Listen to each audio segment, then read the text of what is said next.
नमस्कार।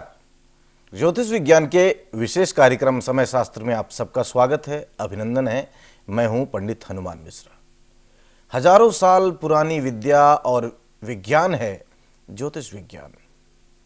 आपको यह जानकर आश्चर्य होगा कि ज्योतिष विज्ञान ने ही सबसे पहले हमारे लिए ब्रह्मांडीय व्यवस्था के रहस्यों को उजागर किया। वैदिक ज्योतिष शास्त्र में हजारों शोध भरे पड़े हैं जो हमें हमारे भाग्य का संकेत देते हैं, साथ ही सुखद भविष्य के उपाय भी बताते हैं जिनका लाभ आज भी आप ले सकते हैं। लेकिन कैसे, यही बात आपको बताने में लगा है ये कार्यक्रम समय शास्त्र। आज इस कार्यक्रम की जो बातें होंगी वो सूर्य ग्रह को लेकर होंगी। सूर्य ग्रह की मीन संक्रांति हुई है, अभी ये मीन राशि में चले गए हैं और इसके साथ ही खल मास या खर मास की शुरुआत हो गई है जो महीने भर रहेगी। इस पर भी हम चर्चा करेंगे। तो सूर्य और बृहस्पति, क्योंकि सूर्य बृहस्पति की राशि में गए हैं, तो सूर्य और बृहस्पति का अगर कॉम्बिनेशन होता है, ये दोनों युति करते हैं तो क्या कुछ रिजल्ट मिलते हैं। सूर्य किन किन चीज़ों का कारक है, सूर्य की मजबूती से हमें क्या क्या लाभ हो जाता है, वहीं कमजोरी से क्या नुकसान हो जाएगा, इन्हीं तमाम बातों की चर्चा होगी। साथ ही उपाय तो रहेगा ही। लेकिन फिलहाल समय शास्त्र में सबसे पहले प्रस्तुत है समय शास्त्र समाचार। आज के दिन पर रहेगा फाल्गुन शुक्ल नवमी का प्रभाव।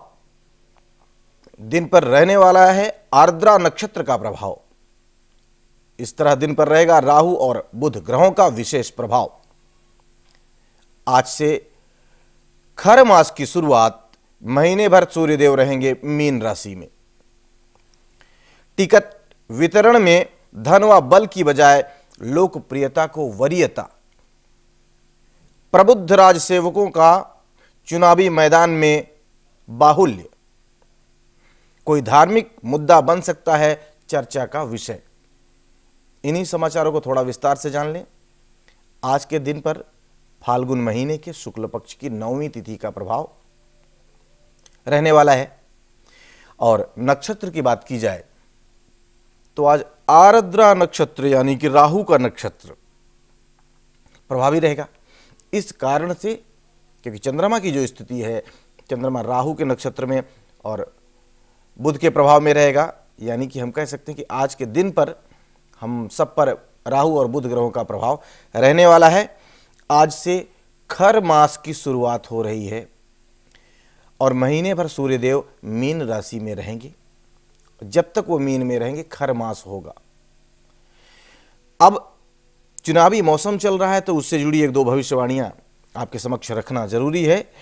टिकट वितरण में इस बार, क्योंकि जो अन्य ग्रहों की स्थिति है, सब कुछ है, उसको देखकर ये लगता है, और क्योंकि चुनाव जब हो रहे हैं उस समय सूर्य यानी कि राजा बृहस्पति की राशि में चला गया है, बृहस्पति की राशि में है।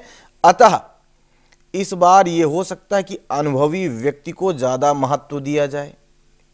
ऐसे व्यक्ति को अधिक महत्व दिया जा सकता है जो लोकप्रिय हो। यह बात किसी से छिपी नहीं है कि जब तब आरोप लगते रहते हैं कि धन और बल के दम पर टिकट मिल जाया करती है और लोग चुनाव जीत लेते हैं। संभवतः इस बार ऐसा नहीं होना चाहिए। क्यों? क्योंकि सूर्य और बृहस्पति का ये जो संबंध है, और बृहस्पति जो फिलहाल इधर उधर राशियों में भी होने वाला है, मंगल और गुरु की राशियों में आने जाने वाला है, इन स्थितियों को देखकर यह लगता है कि इस बार बहुत सारा फेरबदल होगा। कुछ लोग इधर जाएंगे, कुछ लोग उधर आएंगे। हालांकि हर बार चुनाव में ऐसा होता है, लोग पार्टी बदलते हैं, लेकिन इस बार तुलनात्मक रूप से कुछ ज्यादा ही बदलाव का कार्यक्रम देखा जाएगा। चाहे टिकट बदला जाए, चाहे लोग पार्टी बदले, कुछ चीजें बड़ी मात्रा में, तुलनात्मक रूप से अधिक मात्रा में होने वाली है। प्रबुद्ध राज सेवकों का चुनावी मैदान में बाहुल्य। ऐसे लोग जो बड़े समय से पार्टी की सेवा कर रहे थे, टिकट नहीं मिल रही थी, किसी बड़े नेता के आसपास देखे जाते थे, किसी नेता का काम संभालते थे, इस बार ऐसे लोगों का भी नंबर आने वाला है जो प्रबुद्ध हों, राजा के सेवक हों, सरकार के सेवक हों, यानी प्रबुद्ध राज सेवक, इसीलिए हम शब्द प्रयोग कर रहे हैं। बुद्धिमान हो और राजा की सेवा में लगे रहे हों, योजना बनाने का या चीज़ों को विस्तार देने का काम संभालते रहे हों, व्यवस्थापन देखते रहे हों, मैनेजमेंट देखते रहे हों, ऐसे लोगों को टिकट मिलने की अधिक उम्मीद है जो प्रबुद्ध हैं और पार्टी या राजा के प्रति अच्छे भाव रखते हैं, मौका परस्त नहीं है, उन लोगों को टिकट मिलने की ज़्यादा उम्मीद रहेगी। कोई धार्मिक मुद्दा चर्चा का विषय बन सकता है, इसके भी योग बने हुए हैं। आगे बढ़ते हैं राशिफल की ओर और जानते हैं मेष, वृष, मिथुन और कर्क राशि के लिए आज का दिन कैसा रहने वाला है। और सबसे पहले चर्चा मेष राशि की। मेष राशि वालों एनर्जेटिक व्यक्ति हैं और एनर्जी का सदुपयोग होता है तो आपको अच्छा लगता है। आज का दिन एनर्जी का सदुपयोग करवाएगा। दिन भाग दौड़ भरा रह सकता है, लेकिन एनर्जी के प्रयोग के साथ साथ एनर्जी का व्यवस्थापन भी बहुत ज़रूरी होता है। संयम से काम लेना भी बहुत ज़रूरी होता है। ऐसा करके देखें, दिन बेहतर गुजरेगा। घरेलू समस्याओं को लेकर थोड़ी सी चिंता रह सकती है मनोमस्तिष्क में। घर की कुछ समस्याएं हैं जो आपको परेशान कर सकती हैं। छोटी यात्राओं पर जाना भी हो सकता है। छोटी यात्राओं से लाभ मिलने के योग भी बन रहे हैं। चर्चा वृष राशि की। वृष राशि वालों काम कीजिए, क्योंकि काम करने से ही काम होता है और उससे ही लाभ मिलता है। अब योग बन रहे हैं कि लाभ मिलने के अच्छे योग हैं। लाभ तभी मिलेगा जब आप काम करेंगे, तो फिर काम करिए और लाभ कमाइए, लाभ प्राप्त करिए। संयमित रह के काम करना बेहद ज़रूरी रहेगा। आर्थिक मामलों में समझदारी से काम लेने की सलाह आपको दी जाती है। स्वस्थ मनोरंजन करने की सलाह भी आपको दी जाती है। मनोरंजन कीजिए, मनोरंजन स्वस्थ हो। मिथुन राशि। मिथुन राशि वालों दैनिक मामलों के लिए दिन अनुकूल रहने वाला है। वरिष्ठों से सम्मान मिलने के योग बन रहे हैं, यानी आज वरिष्ठ आपको शाबाशी देंगे, वाहवाही करेंगे। अब जरूरी है कि इसके लिए कुछ अच्छा काम भी किया जाए। नौकरी पेशा को भी आज के दिन लाभ मिलता हुआ नजर आ रहा है। ध्यान इस बात का रखना है कि अधिक भावुक होने से काम नहीं बनता है, इसलिए अत्यधिक भावुक होने से आपको बचने की सलाह दी जाती है। चर्चा कर्क राशि की। कर्क राशि वालों धार्मिक मामलों के लिए दिन अनुकूलता देता हुआ प्रतीत हो रहा है, यानी धर्म कर्म की ओर जाना है, कुछ पूजा पाठ करना है। छोटी पूजाएं तो इस महीने में भी हो सकती हैं, अभी हम चर्चा करेंगे। तो इस तरीके के कार्य आप कर सकते हैं। नौकरी से जुड़े मामलों में बेहतरी आने के योग बने हुए हैं। कहीं जाना हो, स्थानांतरण की बात हो, तो वहाँ आप आ जा सकते हैं। ट्रांसफ़र की कोशिश कर रहे हो वो हो सकता है। हालांकि कुछ बेवजह के खर्चे भी आज के दिन देखने को मिल सकते हैं। ये तो रहा शुरू की 4 राशियों का राशिफल। समय हो रहा है समय सूत्र का। समय सूत्र में हम जानते हैं कि सूर्य ग्रह हमारे जीवन को किस किस तरीके से प्रभावित करता है, इसके मुख्य कारकत्व क्या है। जो इनके कारकत्व होंगे उन्हीं में हमें प्रभावित करेगा, ये अच्छाई या फिर कमी देकर। तो हम ये जान लेते हैं कि सूर्य के कारकत्व क्या है। जैसे ही कारकत्व पता चलेगा, अब जैसे मैं कहूं कि सूर्य पिता का कारक है, तो पिता से संबंध अच्छे होंगे या फिर खराब होंगे, ये सूर्य की स्थिति पर निर्भर करता है। सूर्य को मजबूत करने की कोशिश करेंगे तो पिता के साथ संबंध अच्छे हो जाएंगे, और अगर उसकी सूर्य की मजबूती की केयर नहीं करेंगे तो पिता से संबंध खराब रहेंगे। ऐसा भी हो सकता है कि पिता से संबंध अगर खराब रखें तो सूर्य कमजोर हो जाए और सूर्य से मिलने वाले अन्य कारकत्व भी आपको ना मिले। ये सारी बातें आपको रिलेट कर लेनी है, क्योंकि हर एक पॉइंट पे हम विस्तार से नहीं समझा पाएंगे। बस यही कि जिस पॉइंट की हम बात करें उससे जुड़े कारकत्व को सुधारने की कोशिश करें तो अन्य कारकत्व भी सुधर सकते हैं। सूर्य आत्मा का कारक है, हृदय का कारक है। आत्मा की शुद्धि, आत्मा को पवित्र रखें तो निश्चित है कि अन्य कारकत्व सुधरेंगे। सूर्य जो है, हृदय रोग अगर किसी को होता है तो सूर्य की कमजोरी का द्योतक है। सूर्य को मजबूत करिए। सूर्य पिता का कारक है, पिता की सेवा करिए। अगर सूर्य कमजोर है तो उसके मजबूत करने के अन्य उपाय भी करिए जिससे पिता के साथ संबंध सुधरे रहें। सूर्य अहंकार या अहम का कारक है, ईगो का कारक है, और जरूरत से ज्यादा अगर ईगो है तो एनर्जी ओवरफ्लो हो रही है। अगर आप स्वाभिमान का बिल्कुल ख्याल नहीं रखते तो यह भी गलत बात है। अगर आप देखिए कि सूर्य आपके लिए अनुकूल ग्रह है तो आपके लिए थोड़ा सा ईगो, थोड़ा सा स्वाभिमान फायदा करेगा। जरूरत से ज्यादा कोई भी चीज फायदा नहीं करती है। तो सूर्य पिता का कारक है, सूर्य राजा का कारक है। राजा या सरकार के साथ आपके संबंध अच्छे बने रहें, इसके लिए जरूरी है कि सूर्य मजबूत हो, सूर्य मजबूती के लिए सूर्य भगवान को जल देना, गायत्री मंत्र का जपना, पिता की सेवा करना, ये सामान्य कार्य। इसीलिए आपने देखा होगा कि अक्सर लोग ये कार्य प्रतिदिन करते हैं, बिना कुंडली देखे, बिना कुंडली जाने। अगर कुंडली नहीं है तो भी इन कार्यकर्तों को देखें कि सूर्य से क्या क्या मिलता है। अगर आपका इन्हीं चीजों में से कुछ प्राप्ति का इरादा है तो सूर्य की उपासना जरूर किया करें। सरकार का कारक है, राजकीयता का कारक है, आग व बिजली का कारक है। अगर बार बार आग से नुकसान हो रहा है, बिजली के चलते नुकसान हो रहा है, बार बार बल्ब फ्यूज हो रहे हैं, घर में अंधेरा आ जाता है, तो चेक करिए कहीं ना कहीं सूर्य कमजोर है। राजनीति का कारक है सूर्य, यानी राजनीति में जाने के इच्छुक हैं तो भी सूर्य की उपासना, सूर्य की मजबूती या सूर्य की अनुकूलता, ये कुंडली दिखाने पर पता चलेगा कि आपको अनुकूल करना है या मजबूत करना है। ये किसी योगी ज्योतिषी से ही पता चलेगा। ये कारकत्व है। दवा, आरोग्यता, ये सब सूर्य के कारकत्व हैं। आंख और विशेषकर दाईं आंख, घर में, छठे घर में अगर सूर्य होता है तो ये कई बार नौकरी की ओर ले जाता है और दसम भाव से संबंधित होने पर व्यवसाय की ओर ले जाता है। आपके भीतर कितनी तेजस्विता है, कितने तेजस्वी हैं आप, हिम्मत, अधिकार, यश, नाम यानी पद प्रतिष्ठा और यश, कितना यश मिल रहा है, कितना अपयश मिल रहा है। कई बार बार बार अपयश मिलता है तो चंद्रमा और सूर्य की खराबी के कारण मिलता है।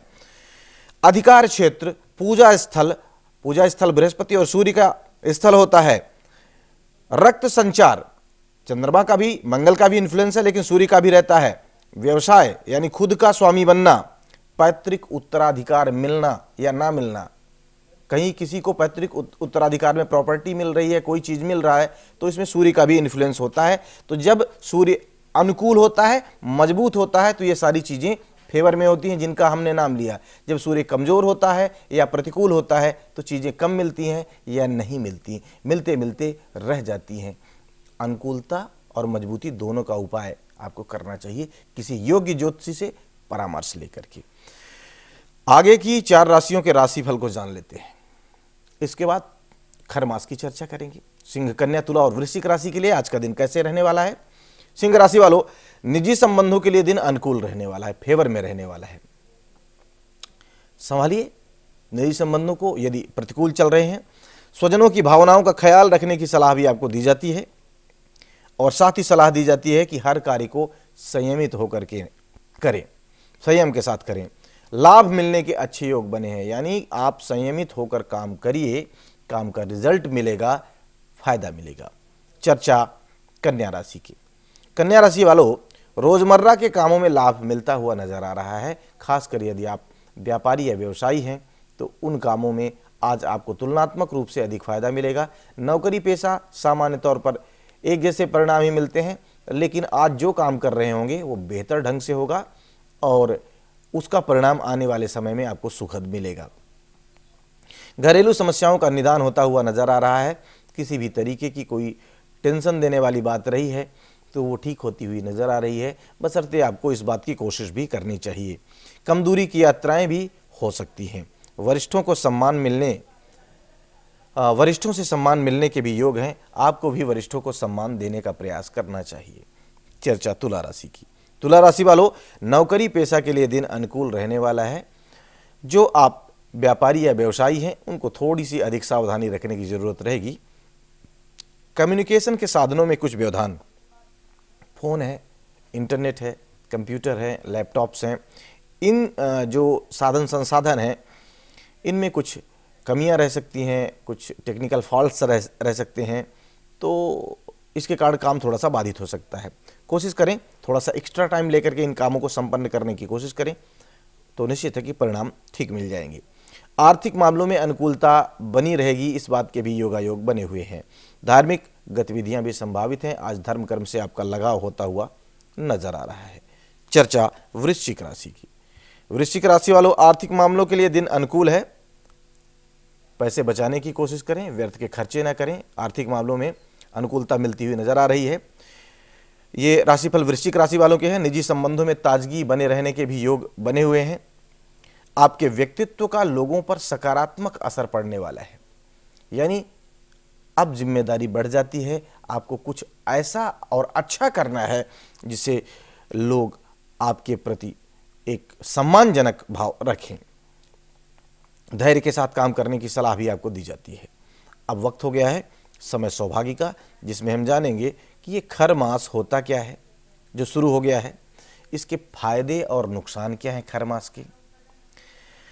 सूर्य और गुरु का अगर संबंध हो, ये तो गुरु की राशि में सूर्य गए हैं जो अभी महीने भर रहेंगे, लेकिन अगर ये कुंडली में युति कर रहे हो आपस में तो क्या परिणाम मिलते हैं, हम इसकी भी चर्चा करते हैं। ग्रह जो है ये हमेशा अपनी राशि बदलते रहते हैं, गतिमान रहते हैं। सूर्य प्रतिदिन 1 डिग्री चलता है और 30 दिन में 30 डिग्री पार कर लेता है। एक राशि भी 30 डिग्री की होती है और इस तरीके से सूर्य लगभग महीने भर में एक राशि पर रहता है। और ये भचक्र की अंतिम राशि होती है मीन। जब ये अंतिम राशि में सूर्य जाता है तो उस अवधि को खर मास कहा जाता है।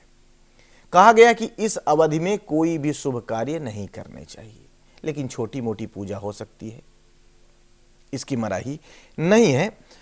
और जिस तरीके से श्राद्ध पक्ष में या चातुर्मास में किसी भी तरीके का शुभ कार्य नहीं करना चाहिए ऐसा कहा गया है, उसी तरह खर मास में भी कुछ विशेष कार्यों को वर्जित कर दिया गया है। ये 15 मार्च को सूर्य जो है बृहस्पति की राशि मीन में प्रवेश कर गया है और यानी कि आज ही।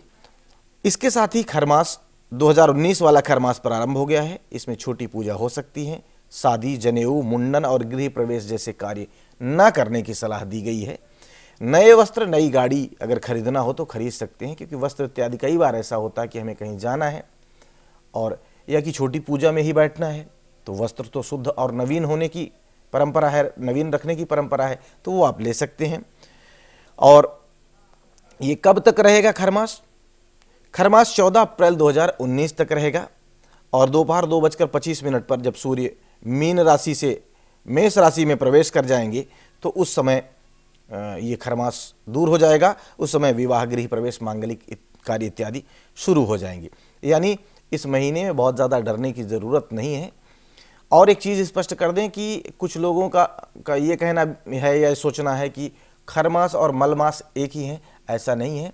मलमास जो एक एक्स्ट्रा महीना 3 साल में बढ़ जाता है, चंद्रमा की गति जो 27 दिनों की होती है, प्रतिदिन एक नक्षत्र पर रहता है, उसके कारण थोड़ा सा बैलेंस बनाने की जो परंपरा हमारे यहाँ है, शुद्धिकरण किया जाता है, वो बढ़ जाता है, तो 3 साल में बढ़ता है। खरमास प्रत्येक वर्ष आता है और सूर्य जब मीन राशि में गतिमान होता है, गोचर कर रहा होता है, उस अवधि को खरमास कहा जाता है। इस समय आप थोड़ा सा आराम करें। एक इसको आप आधुनिक उसमें देखें कि जैसे किसी का विदाई समारोह होता है या किसी नवीन कार्य का शुरू करने का काम होता है, तो हम थोड़ा सा मनोरंजन करते हैं, चीज़ों को बहुत ज़्यादा गंभीर चीज़ों को ना करके हल्की फुल्की चीज़ें करके रिलैक्स फील करते हैं। इसके बाद नए तरीके से काम करते हैं। आपका एक सर्कल पूरा होता है तो आप कुछ देर बैठकर आराम करते हैं, तो ये एक तरीके से आपको भी छूट मिल जाती है कि सूर्य पूरा सर्कल मेष से लेकर मीन तक पूरा कर चुके हैं, थोड़ा सा अन्य कामों पर ध्यान दे लिया जाए। इसके बाद जो विवाह, शादी या बड़े बड़े कृत्य हैं ये बाद में किए जाएँ। तो इसको इस ढंग से भी आप देख सकते हैं। ऋषियों मनीषियों ने बहुत अच्छे ढंग से व्यवस्था को बनाया है। तो ये खरमास से रिलेटेड चर्चा रही। अब हम बात कर लेते हैं गुरु सूर्य की युति हो तो क्या होता है, क्योंकि सूर्य तेज का कारक है, सत्ता पक्ष का कारक है, राज पक्ष का कारक है, गुरु ज्ञान, विज्ञान, विद्या का कारक है। इन दोनों की जब युति होती है, प्रतियुति होती है, नवम पंचम योग होता है, तो बड़े ही शुभ फल मिलते हैं, उच्च पद पर ले जाने वाले परिणाम मिलते हैं। शिक्षा के क्षेत्र में ऐसा व्यक्ति बहुत नाम करता है जिसकी कुंडली में ऐसे योग होते हैं। ये उच्च स्तर पर सम्मान प्राप्त करते हैं। और विशेषकर अगर सूर्य और गुरु की युति 1, 5, 9 और 10 भाव में हो, प्रथम भाव में हो, पंचम भाव में हो, भाग्य स्थान पर हो, कर्म स्थान पर हो, तो व्यक्ति उदार मन की स्थिति में रहता है, यानी उदार मन का होता है, सहृदय होता है, तेजस्वी होता है, आदर्शवादी होता है, मन की बात को स्पष्ट रूप से कहता है। ये ऐसे व्यक्ति की खासियत होती है। यह युति कुंडली में होने पर 26वें वर्ष में भाग्योदय होता है, ऐसा मोटे तौर पर आप मान सकते हैं। बाकी भाग्योदय आपकी दशाओं पर भी निर्भर करता है। मान, प्रतिष्ठा, यश, कीर्ति सब कुछ दिलाता है गुरु सूर्य की युति वाला। गुरु सूर्य की युति सब कुछ दिलाती है। राजकीय सम्मान भी सूर्य की महादशा में मिलता हुआ देखा गया है, बशर्ते सूर्य सही जगह पर स्थित हो। बौद्धिक क्षेत्र में मनचाहा पद भी ऐसी स्थिति में मिलता है जिसकी कुंडली में गुरु और सूर्य की युति होती है। यानी गुरु और सूर्य की युति अच्छी मानी गई है, बशर्ते अगर गुरु अस्त हो जाता है तो फिर परिणाम कमजोर हो जाते हैं। सूर्य गुरु एक ही राशि में हो लेकिन गुरु अस्त ना होने पाए, ऐसी कंडीशन में ज़्यादा अच्छे परिणाम मिलते हैं। अस्त होने की स्थिति में परिणाम थोड़ा स्लो हो सकते हैं। अब ये और जो विभिन्न प्रकार के बल होते हैं उन पर निर्भर करता है, जिसकी चर्चा कम से कम एक सेगमेंट में संभव नहीं होती है, इसीलिए अलग अलग करते हैं। अब आगे के राशियों के राशिफल को जान लेते हैं। धनु, मकर, कुंभ और मीन के लिए आज का दिन कैसा रहने वाला है, इसके बाद हम उपाय जानेंगे। धनु राशि वालों, घरेलू मामलों के लिए दिन अनुकूल रहने वाला है, अच्छा है। दूर की यात्राओं की भी संभावनाएं बनी हुई है, यानी आप दूर की यात्रा पर जा सकते हैं, कोशिश करेंगे तो। बिना प्रयास के कोई भी चीज नहीं मिलती है। स्वास्थ्य का ख्याल रखने की सलाह आपको दी जाती है। दैनिक कामों में अनुकूलता बने रहने के योग बने हुए हैं। चर्चा मकर राशि की। मकर राशि वालों, यात्राओं के भी सुंदर योग बने हुए हैं आज, यानी आप भी यात्रा पर जा सकते हैं और आप यात्रा पसंद व्यक्ति हैं भी। लाभ की भी अच्छी संभावना आज के दिन बनी हुई है, कुछ अच्छा कर डालिए, लाभ मिलेगा, दिन अनुकूल है।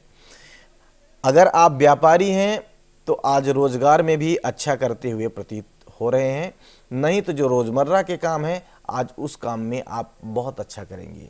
यानी मान लीजिए कि आपका काम किसी चीज में सुंदरता बढ़ाने का है, आज आप उस चीज को बेहतर ढंग से चमका पाएंगे। आपका काम सॉफ्टवेयर डेवलपिंग का है तो आज कुछ ज़्यादा आसानी से कुछ ज़्यादा अच्छा करते हुए नज़र आ रहे हैं। कोई पिक्चर आप बनाते हैं, स्पेशली फ़ोटो बनाते हैं, तो आज आप बहुत अच्छे ढंग से बनाएंगे, बहुत अच्छी फ़ोटो क्लिक करेंगे। यानी दिन आज अन्य दिनों की तुलना में बेहतर परिणाम देता हुआ प्रतीत हो रहा है।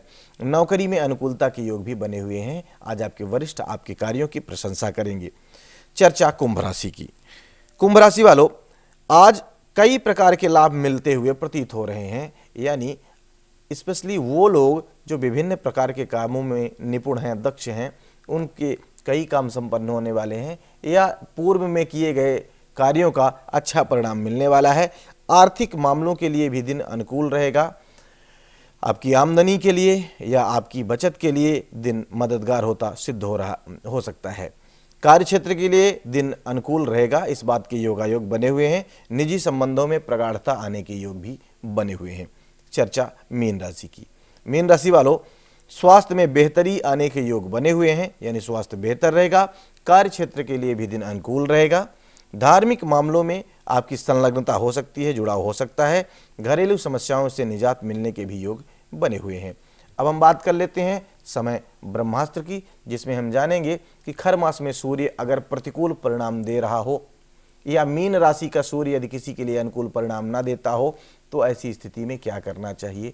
पूर्व में भी हम सूर्य के उपाय बता चुके हैं, फिर से बता रहे हैं कि सूर्य का सहज उपाय हम बताते हैं। विशेष उपाय या अनुष्ठान आपको अपने कुल पुरोहित, कुल गुरु की मदद से करना चाहिए।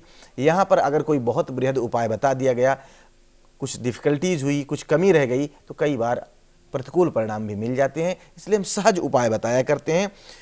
सूर्योदय तक स्नान इत्यादि कार्य से निवृत्त हो लें, सूर्य भगवान को जल दें। इसके बाद संभव हो, क्योंकि सूर्योदय के समय धूप हल्की होती है, तो सूर्य के सामने लाल ऊन के आसन में बैठ जाएं और जो मंत्र हम आपको बता रहे हैं 108 बार उस मंत्र का जप करें। मंत्र है ओम आदित्याय विद्महे दिवाकराय धीमहि तन्नः सूर्यः प्रचोदयात्। इस मंत्र का आप जप करें। चाहे तो आप अपने कुलगुरु या पुरोहित की मदद ले सकते हैं इस मामले में। मंत्र एक बार फिर से बता देते हैं, ओम आदित्याय विद्महे दिवाकराय धीमहि तन्नः सूर्यः प्रचोदयात्। इस मंत्र का 108 बार जप किया करें। साथ ही प्रत्येक रविवार को गाय को गेहूं और गुड़ मिलाकर खिलाएं। गाय कच्चा अनाज खा जाती है, उनको दिक्कत नहीं होती है। हर रविवार को किसी ब्राह्मण को गेहूं का दान भी कर सकते हैं। पिता की निरंतर सेवा करें, इससे सूर्य की कृपा मिलेगी, मान सम्मान का ग्राफ बढ़ने लगेगा और खरमास से संबंधित किसी भी तरीके की परेशानी नहीं रहेगी, स्पेशली अगर सूर्य दे रहा है तो। ज्योतिष विज्ञान ऋषियों की, मुनियों की, ज्योतिष शास्त्रियों की अद्भुत देन है। पग पग पर आपके लिए वैदिक ज्योतिष मददगार हो सकता है, इसलिए आप जरूर देखते रहिए समय शास्त्र। आपका समय बेहतर होने के योग बनेंगे और खुशियां आप तक जरूर पहुंचेंगी, इसलिए चलते रहिए समय के साथ। चरैवेति चरैवेति। नमस्कार।